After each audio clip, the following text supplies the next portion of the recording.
साथियों नमस्कार। Target with teacher academy में आप सभी का हार्दिक स्वागत है। साथियों, जैसा कि हम लोग उत्तर प्रदेश विशेष को पढ़ रहे थे और उत्तर प्रदेश विशेष में हम लोग 4 कक्षाओं को यानी 4 क्लास को पढ़कर वहीं पर रोक दिया था और आज जो है हम लोग 5वां क्लास पढ़ेंगे उत्तर प्रदेश विशेष में जो है। और उत्तर प्रदेश विशेष में हम लोग देखेंगे कि उत्तर प्रदेश के प्रमुख वन्य जीव विहार कौन कौन से हैं और कौन कौन से वन्य जीव विहार परीक्षाओं में बार बार पूछे जाते हैं। उत्तर प्रदेश का प्रथम वन्य जीव विहार कौन सा है, सबसे बड़ा कौन सा है, सबसे छोटा कौन सा है। यानी आज हम लोग उत्तर प्रदेश विशेष में जो है 5वें क्लास में उत्तर प्रदेश के प्रमुख वन्य जीव विहार के बारे में अध्ययन करेंगे। तो साथियों, थोड़ा मेरे चैनल को भी लाइक और सब्सक्राइब भी आप लोग कर दीजिएगा। अपने साथियों को, अपने मित्रों को, अपने दोस्तों को भी शेयर करने का प्रयास करिएगा, उससे मेरा हौसला बढ़ेगा और मैं अपने कंटेंट को और बेहतर देने का प्रयास करूँगा। तो चलिए आज देखते हैं। आज हम लोग उत्तर प्रदेश विशेष में जो है वन्य जीव विहार के बारे में देखेंगे। देखिए, वन्य जीव विहार के बारे में पढ़ाने से पहले मैं थोड़ा सा इसके बारे में बता दे रहा हूँ। देखिए, वन्य जीव विहार जो है, जैसा कि देख रहे हैं, वन्य लिखा है और जीव लिखा है। तो भारतीय वन्य जीव जो है अधिनियम जो है, भारतीय वन्य जीव अधिनियम कब पारित किया गया था? तो भारतीय वन्य जीव अधिनियम जो है, देखिए, भारतीय वन्य जीव अधिनियम जो है 1972 में पारित किया गया था। देखिए, भारतीय वन्य जीव अधिनियम जो है 1972 में पारित किया गया था। देखिए, वन्य जीव विहार के बारे में पढ़ रहे हैं हम लोग, तो सब वन्य जीव विहार के मतलब कि उसके बारे में सब कुछ जानना चाहिए। परीक्षा में कहाँ से पूछ देगा, कोई कुछ कहा नहीं जा सकता है। इसलिए जो है हर चीज़ उस टॉपिक के अंतर्गत जो भी प्रश्न बन सकते हैं या जिस प्रकार से बन सकते हैं उसको पढ़ने की आवश्यकता रहती है, उसको विशेष रूप से ध्यान रखने की आवश्यकता रहती है। तो देखिए, भारतीय वन्य जीव अधिनियम जो है 1972 में पारित किया गया था। कब पारित किया गया, और ये भी मैं बताने का प्रयास करूंगा। अभी तो मैं पढ़ा रहा हूं, अभी बताऊंगा कि परीक्षा में प्रश्न कौन कौन सा बना हुआ है और कैसे बन सकता है, परीक्षाओं में कैसे घुमाकर बना सकता है। तो एक भी प्रश्न बाहर नहीं होने दूंगा यदि यहाँ से प्रश्न परीक्षाओं में बना तो। और यह क्लास जो है सभी प्रतियोगी परीक्षाओं के लिए उपयोगी है, सबको देखना चाहिए। देखिए, भारतीय वन्य जीव अधिनियम जो है 1972 में पारित किया गया था। भारतीय वन्य जीव अधिनियम जो है, भारतीय वन्य जीव अधिनियम 1972 में पारित किया गया था। और देखिए, वन्य जीव अधिनियम वन्य जीव जो है, वन जो है, देखिए, एक वन्य जीव अधिनियम होता है, एक वन्य जीव, एक वन्य जीव अधिनियम, एक वन्य जीव अधिनियम। तो वन जो है यानी वन बगीचा वाला वन जो है, वन और वन्य जीव, और ये जो है दोनों क्या होते हैं, किस सूची में आते हैं? समवर्ती सूची में आते हैं। परीक्षाओं में पूछता है कि वन जो है किस सूची का विषय है? समवर्ती सूची का विषय है।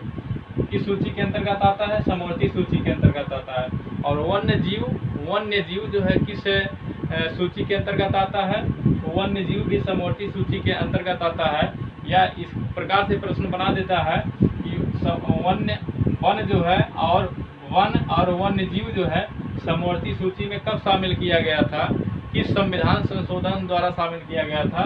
तो वन और वन्य जीव को यह 42वां संविधान संशोधन जब हुआ था, देखिए 42वां संविधान संशोधन 1976 में जब हुआ था, 42वां संविधान संशोधन 1976 में कब हुआ था? 1976 में जब 42वां संविधान संशोधन हुआ था, तो उसी दौरान जो है वन को और वन्य जीव को जो है समवर्ती सूची में शामिल किया गया था। इसको विशेष रूप से ध्यान दीजिएगा कि जब 42वां संविधान संशोधन हुआ था 1976 में, तो उसी दौरान जो है वन को और वन्य जीव को जो है समवर्ती सूची में शामिल किया गया था। और भारतीय वन्य जीव अधिनियम 1972 में पारित किया गया था। और देखिए, भारतीय वन्य जीव बोर्ड के अध्यक्ष जो हैं, भारतीय वन्य जीव बोर्ड के अध्यक्ष कौन होते हैं? तो भारतीय वन्य जीव बोर्ड के अध्यक्ष जो है हमारे प्रधानमंत्री जी होते हैं। कौन होते हैं? भारतीय वन्य जीव बोर्ड के अध्यक्ष कौन होते हैं? भारतीय वन्य जीव बोर्ड के अध्यक्ष प्रधानमंत्री जी होते हैं। ठीक, अब यहाँ तक हम लोग देख लिए हैं कि भारतीय वन्य जीव अधिनियम 1972 में पारित किया गया था और वन और वन्य जीव को 42वां संविधान संशोधन 1976 में समवर्ती सूची के अंतर्गत शामिल किया गया था। और भारतीय वन्य जीव बोर्ड के अध्यक्ष जो हैं, भारतीय वन्य जीव बोर्ड के अध्यक्ष प्रधानमंत्री जी होते हैं। यहाँ तक हम लोग देख लिए। अब देख रहे हैं हम लोग देखेंगे उत्तर प्रदेश के प्रमुख वन्य जीव विहार जो कौन कौन से हैं, उसको हम लोग देखेंगे विशेष रूप से। और परीक्षाओं में बार बार पूछे जाने वाले प्रश्नों को मैं बताऊंगा कि कौन कौन सा परीक्षा में बन चुका है और कौन कौन से बनने की संभावना रहती है। देखिए उत्तर प्रदेश का, या उत्तर प्रदेश कह सकते हैं या प्रदेश का कह सकते हैं कि सबसे प्रथम या प्रदेश का प्रथम वन्य जीव विहार जो है कौन सा है। तो देखिए एक बार मैं बता दे रहा हूँ पढ़कर, उसके बाद में प्रश्न कैसे बनता है या कैसे बनाया गया है, परीक्षाओं में कौन कौन से प्रश्न पूछा गया उसके मैं बताऊंगा। देखिए उत्तर प्रदेश के प्रमुख वन्य जीव विहारों में मैं प्रथम जो बता रहा हूँ कि प्रदेश का या उत्तर प्रदेश का सबसे प्रथम वन्य जीव विहार जो है कौन सा है, चंद्रप्रभा। चंद्रप्रभा वन्य जीव विहार जो है, यह चंद्रप्रभा वन्य जीव विहार जो है प्रदेश का सबसे, या उत्तर प्रदेश का सबसे प्रथम वन्य जीव विहार है। यह प्रदेश का सबसे प्रथम वन्य जीव विहार है। देखिए इसको यहाँ लिख दे रहे हैं, यह प्रदेश का प्रथम वन्य जीव विहार है, फर्स्ट वन्य जीव विहार है। ये उत्तर प्रदेश का सबसे प्रथम वन्य जीव विहार है कौन सा, चंद्रप्रभा वन्य जीव विहार जो है। ये कहाँ पर स्थित है चंद्रप्रभा, चंदौली में है।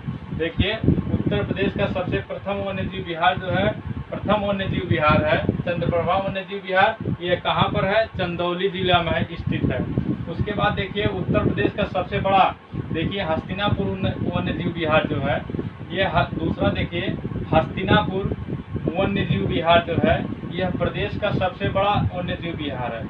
हस्तिनापुर वन्य जीव विहार जो है यह उत्तर प्रदेश का, यह प्रदेश का सबसे बड़ा वन्य जीव विहार है। इसको देखिए यह सबसे बड़ा वन्य जीव विहार है, सबसे बड़ा वन्य जीव विहार है। यह हस्तिनापुर वन्य जीव विहार जो है यह प्रदेश का, यह उत्तर प्रदेश का सबसे बड़ा वन्य जीव विहार है। कहाँ पर है, हस्तिनापुर में। उसके बाद देखिए महावीर स्वामी वन्य जीव विहार, यह महावीर स्वामी वन्य जीव विहार जो है यह प्रदेश का या उत्तर प्रदेश का सबसे छोटा वन्य जीव विहार है। कौन सा है, महावीर स्वामी वन्य जीव विहार जो है। देखिए महावीर स्वामी वन्य जीव विहार जो है यह प्रदेश का, या कह सकते हैं कि प्रदेश का या उत्तर प्रदेश का सबसे छोटा वन्य जीव विहार जो है महावीर स्वामी वन्य जीव विहार है। और यह महावीर स्वामी वन्य जीव विहार कहाँ पर है, ललितपुर में है। कहाँ पर है, ललितपुर जिले में स्थित है। उसके बाद देखिए ये सबसे बड़ा हो गया, सबसे छोटा हो गया। अब ये बड़ा छोटा में हो गया, अंतर जान गए कौन कौन से बड़ा है कौन छोटा है। उसके बाद देखिए कुछ महत्वपूर्ण वन्य जीव विहार है जो पूछता है किस जिले में स्थित है। देखिए रानीपुर वन्य जीव विहार जो है चित्रकूट में स्थित है। रानीपुर वन्य जीव विहार जो है चित्रकूट जिले में स्थित है। और देखिए सोहागी बरवा, देखिए सोहागी बरवा वन्य जीव विहार जो है, देखिए सोहागी बरवा वन्य जीव विहार जो है कहाँ पर है, महाराजगंज जिले में स्थित है। जो मित्र हमारे महाराजगंज के होंगे वो जा रहे होंगे और बाकी सभी लोग जा रहे होंगे, लेकिन जो महाराजगंज के जिले के होंगे वो लोग देखे भी होंगे, जो दूर के नहीं देखे होंगे लेकिन वहाँ करीब के आसपास वाले देखे भी होंगे। और देखिए कौन सा, उसके बाद देखिए कतरनिया घाट जो वन्य जीव विहार जो है कहाँ पर है, बहराइच में स्थित है। कौन सा है, कतरनिया घाट वन्य जीव विहार जो है कहाँ पर स्थित है, बहराइच में स्थित है, बहराइच जिले में। उसके बाद देखिए सुहेलवा वन्य जीव विहार जो है यह श्रावस्ती बलरामपुर में स्थित है। कौन सा है, सुहेलवा वन्य जीव विहार जो है इसका क्षेत्र जो है श्रावस्ती और बलरामपुर में विस्तृत हुआ है। कौन सा है, सुहेलवा वन्य जीव विहार जो है श्रावस्ती और बलरामपुर में स्थित है। देखिए और देखिए मैं एक बार फिर से बता दे रहा हूँ, उत्तर प्रदेश के वन्य जीव विहार के बारे में मैंने बता दिया, लेकिन आप देखिए प्रश्न कैसे बनता है या प्रश्न कैसे बनाया गया उसके विषय में देखिए। पहली बात देखिए वन्य जीव विहार के बारे में पढ़ रहे हैं तो सामान्य छोटी सी जानकारी होनी चाहिए कि वन्य जीव विहार में तो भारतीय वन्य जीव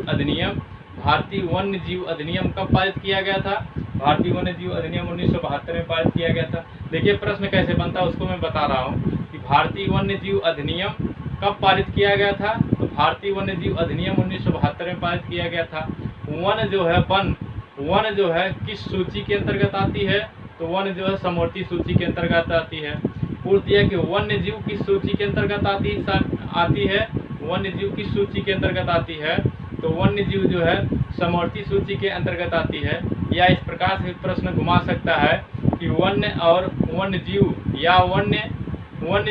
समवर्ती सूची में कब शामिल किया गया था, तो समवर्ती सूची में 1976 में शामिल किया गया था। या इस प्रकार से प्रश्न घुमा सकता है कि वन्य जीव समवर्ती सूची में किस संविधान संशोधन के द्वारा शामिल किया गया था? तो 42वां संविधान संशोधन के द्वारा समवर्ती सूची में वन्य जीव को शामिल किया गया था। या इस प्रकार से प्रश्न बना सकता है कि वन को समवर्ती सूची में कब शामिल किया गया था? देखिए वन्य जीव हो गया और एक वन होता है, तो वन को जो है कब शामिल किया गया था? तो 1976 में शामिल किया गया था। इसको भी और पूछ दिया कि वन्य जीव को समवर्ती सूची में वन्य जीव किस सूची का विषय है? तो वन्य जीव जो है समवर्ती सूची का विषय है। अब देखिए एक प्रश्न और यहाँ से बनता है कि भारतीय वन्य जीव बोर्ड के अध्यक्ष कौन होते हैं? भारतीय वन्य जीव बोर्ड के अध्यक्ष कौन होते हैं? तो भारतीय वन्य जीव बोर्ड के अध्यक्ष कौन होते हैं? प्रधानमंत्री जी होते हैं। कौन होते हैं? प्रधानमंत्री जी होते हैं। ये देखिए सामान्य जानकारी थी। अब देखिए उत्तर प्रदेश विशेष में जो है वन्य जीव विहार के बारे में प्रश्न कैसे बनाता है। अब तक तो हमें बता दिए कौन सा वन्य जीव विहार कहाँ पड़ता है। अब देखिए प्रश्न कैसे बनाया है परीक्षाओं में या कैसे बना सकता है घुमाकर। देखिए अब उसको हम बता रहे हैं। देखिए पहला प्रश्न बना सकता है कि उत्तर प्रदेश का सबसे प्रथम वन्य जीव विहार कौन सा है? उत्तर प्रदेश का सबसे प्रथम वन्य जीव विहार या उत्तर प्रदेश का या प्रदेश कह सकता है प्रथम वन्य जीव विहार कौन सा है? तो कौन सा है? चंद्रप्रभा वन्य जीव विहार है। कौन सा है? चंद्रप्रभा वन्य जीव विहार है। पूछ दिया कि चंद्रप्रभा वन्य जीव विहार जो है किस जिले में स्थित है या कहाँ पर स्थित है? तो चंदौली में स्थित है। कहाँ पर स्थित है? चंदौली में स्थित है। या इस प्रकार से प्रश्न इसको घुमा सकता है। या देखिए वन्य जीव विहार का नाम नहीं देकर केवल इस प्रकार से घुमा सकता है प्रश्न कि उत्तर प्रदेश का प्रथम वन्य जीव विहार कहाँ पर स्थित है या किस जिले में स्थित है? तो चंदौली में स्थित है। लेकिन पहले ये जानते रहिए कि उत्तर प्रदेश का प्रथम वन्य जीव विहार कौन सा है, किस नाम से जाना जाता है, उसका नाम क्या है? उसका नाम चंद्रप्रभा वन्य जीव विहार है। चंद्रप्रभा कहाँ पर है? चंदौली में स्थित है। अब इस प्रकार से दूसरा प्रश्न देखिए कैसे यहाँ से बना सकता है। उत्तर प्रदेश का सबसे बड़ा वन्य जीव विहार कौन सा है? उत्तर प्रदेश का सबसे बड़ा वन्य जीव विहार कौन सा है? तो सबसे बड़ा वन्य जीव विहार हस्तिनापुर वन्य जीव विहार है। कौन सा है? हस्तिनापुर वन्य जीव विहार सबसे बड़ा वन्य जीव विहार। कहाँ है? हस्तिनापुर में स्थित है। और ये कहाँ स्थित है? हस्तिनापुर में स्थित है। देखिए और प्रश्न कैसे यहाँ से बना सकता है कि उत्तर प्रदेश का या प्रदेश का सबसे छोटा वन्य जीव विहार कौन सा है? सबसे छोटा वन्य जीव विहार कौन सा है? तो महावीर स्वामी कौन सा है? देखिए महावीर स्वामी वन्य जीव विहार जो है यह सबसे छोटा वन्य जीव विहार है। कौन सा है? ये देखिए सबसे छोटा वन्य जीव विहार है। कौन सा है? देखिए उत्तर प्रदेश का सबसे छोटा वन्य जीव विहार कौन सा है? तो महावीर स्वामी वन्य जीव विहार सबसे छोटा वन्य जीव विहार है। या इस प्रकार से प्रश्न घुमा सकता है महावीर स्वामी वन्य जीव विहार कहाँ पर स्थित है या किस जिले में स्थित है? तो ललितपुर जिले में स्थित है। कहाँ पर है? ललितपुर में स्थित है। या इस प्रकार से इसी प्रश्न को इस प्रकार से घुमाकर प्रश्न पूछ सकता है परीक्षाओं में कि उत्तर प्रदेश का सबसे छोटा वन्य जीव विहार जो है कहाँ पर स्थित है? उत्तर प्रदेश का सबसे छोटा वन्य जीव विहार कहाँ पर स्थित है? तो ललितपुर में स्थित है। कहाँ पर है? ललितपुर में।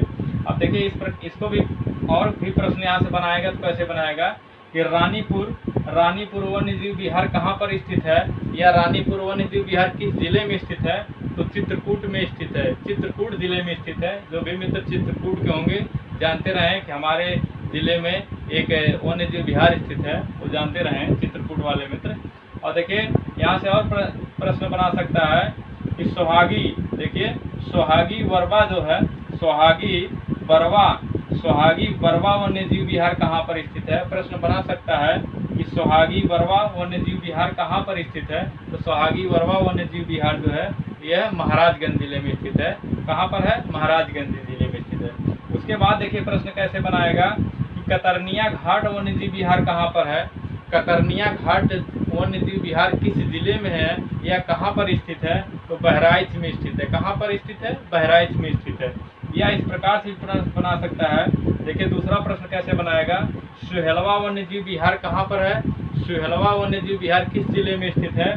तो सुहेलवा वन्य जीव विहार जो है श्रावस्ती, देखिए सा से सुहेलवा, सा से श्रावस्ती, सा से सुहेलवा, सा से श्रावस्ती जानते रहिए। यह इसका क्षेत्र जो है श्रावस्ती और बलरामपुर दोनों में स्थित है। एक इस प्रकार से प्रश्न घुमा सकता है। एक आइडिया और प्रश्न बनाने का है, उसको भी जानते रहिए कि एग्जामिनर कैसे प्रश्न घुमा सकता है, उसके दिमाग के ऊपर है कि कैसे प्रश्न घुमा कर बना सकता है। देखिए पूछ दिया कि निम्नलिखित में से कौन सा वन्य जीव विहार जो है उत्तर प्रदेश में नहीं स्थित है। निम्नलिखित में से कौन सा वन्य जीव विहार जो है उत्तर प्रदेश में नहीं स्थित है। एक डाल जैसे चंद्रप्रभा वन्य जीव विहार, हस्तिनापुर वन्य जीव विहार, महावीर स्वामी वन्य जीव विहार। एक किसी अन्य एक जो है वन्य जीव विहार किसी अन्य राज्य का डाल दिया जो उत्तर प्रदेश से अलग जिले का है, उसमें डाल देगा तो पूछ देगा कि निम्नलिखित में से कौन सा वन्य जीव विहार उत्तर प्रदेश का नहीं है। तो जानते रहिएगा उत्तर प्रदेश में कौन कौन से वन्य जीव विहार आते हैं। उसके बाद देखिए उत्तर प्रदेश के प्रमुख वन्य जीव विहार हैं जो परीक्षाओं में बार बार पूछे जाते हैं, बदल के तरीके बदल कर पूछे जाते हैं, उसको मैंने बता दिया। और एक आइडिया और प्रश्न बनाने की है जो एग्जामिनर बना सकता है कि पूछ सकता है कि वन्य जीव विहार ना देकर केवल जिले देकर पूछ सकता है कि जैसे मान लीजिए पूछ दिया कि चंदौली जिले में उत्तर प्रदेश के चंदौली जिले में कौन सा जो है वन्य जीव विहार स्थित है। तो चंदौली जिले में जानते रहिएगा वन्य जीव विहार जो है चंद्रप्रभा वन्य जीव विहार स्थित है। उसी तरह पूछ दिया कि ललितपुर में कौन सा, उत्तर प्रदेश के ललितपुर जिले में कौन सा वन्य जीव विहार है। तो जानते रहिएगा कि उत्तर प्रदेश के ललितपुर जिले में महावीर स्वामी वन्य जीव विहार है। या इस प्रकार से पूछ सकता है कि ललितपुर में उत्तर प्रदेश का सबसे बड़ा, या इस प्रकार से प्रश्न बना सकता है कि उत्तर प्रदेश का सबसे छोटा जो है वन्य जीव विहार जो है किस जिले में स्थित है। तो जानते रहिएगा ललितपुर जिले में स्थित है। तो देखिए साथियों, एक बार हम उत्तर प्रदेश विशेष में जो वन्य जीव विहार आज प्रमुख जो है उत्तर प्रदेश के वन्य जीव विहार के बारे में पढ़ रहे थे और हमने जैसा कि पूरा डिटेल बता दिया, यहाँ से एक भी प्रश्न बाहर नहीं होगा वन्य जीव विहार से, ये मैं पूरा गारंटी के साथ बता रहा हूँ। देखिए एक बार फिर से मैं 2 मिनट में रिवीजन करा दे रहा हूँ। उत्तर प्रदेश के प्रमुख वन्य जीव विहारों में सबसे पहले वन्य जीव विहार के बारे में जानने से पहले जानते रहिए कि भारतीय वन्य जीव अधिनियम कब पारित किया गया था। 1972 में पारित किया गया था। भारतीय वन्य जीव बोर्ड के अध्यक्ष कौन होते हैं? प्रधानमंत्री जी होते हैं। कौन से होते हैं? प्रधानमंत्री जी होते हैं। उत्तर वन्य जीव को किस सूची में शामिल किया गया है? समवर्ती सूची में। या वन और वन्य जीव किस सूची के विषय हैं? समवर्ती सूची के विषय हैं। या वन और वन्य जीव को समवर्ती सूची में कब शामिल किया गया था? 1976 में शामिल किया गया था। किस संविधान संशोधन द्वारा शामिल किया गया था? तो 42वां संविधान संशोधन द्वारा शामिल किया गया था। अब देखिए उत्तर प्रदेश में आ जाइए। उत्तर प्रदेश का सबसे प्रथम वन्य जीव विहार या उत्तर प्रदेश का प्रथम वन्य जीव विहार कौन सा है? चंद्रप्रभा वन्य जीव विहार है। और चंद्रप्रभा वन्य जीव विहार कहाँ है? चंदौली में है। उत्तर प्रदेश का सबसे बड़ा वन्य जीव विहार कौन सा है? हस्तिनापुर वन्य जीव विहार है। उत्तर प्रदेश का सबसे छोटा वन्य जीव विहार कौन सा है? तो महावीर स्वामी वन्य जीव विहार है जो कि ललितपुर में पड़ता है। ये सबसे छोटा वन्य जीव विहार है। और रानीपुर जो है जानते रहिए चित्रकूट में है। और सोहागी बरवा जो है महाराजगंज में है। देखिए सोहागी बरवा जो है महाराजगंज में है। और कतरनिया घाट वन्य जीव विहार बहराइच में है। और सुहेलवा वन्य जीव विहार जो है कहाँ पर है? श्रावस्ती और बलरामपुर में इसका क्षेत्र स्थित है। तो इस प्रकार से आज हम लोग उत्तर प्रदेश के प्रमुख वन्य जीव विहार के बारे में देख लिए हैं। और बताइएगा आप लोग कमेंट बॉक्स में कमेंट करके बताइएगा कैसा लगा जो है सेशन, और क्या कमियां थी मेरे अंदर वो भी बताने का प्रयास करिएगा, और क्या सुधार करने का आवश्यकता है मुझे वो भी बताने का प्रयास करिएगा, और कैसा लगा वो भी बताने का फीडबैक जरूर दीजिएगा जो भी जैसा भी आप लोगों को लगा। तो साथियों, और मेरे चैनल को भी लाइक और सब्सक्राइब भी कर दीजिएगा आप लोग, क्योंकि आप लोग थोड़ा सा भी सपोर्ट करेंगे तो मेरा हौसला बढ़ेगा और मैं अच्छे से देने का प्रयास करूंगा अपने कंटेंट को, और अपने मित्रों को शेयर ज़रूर करिएगा। तो नमस्कार, धन्यवाद, मिलते हैं फिर कल।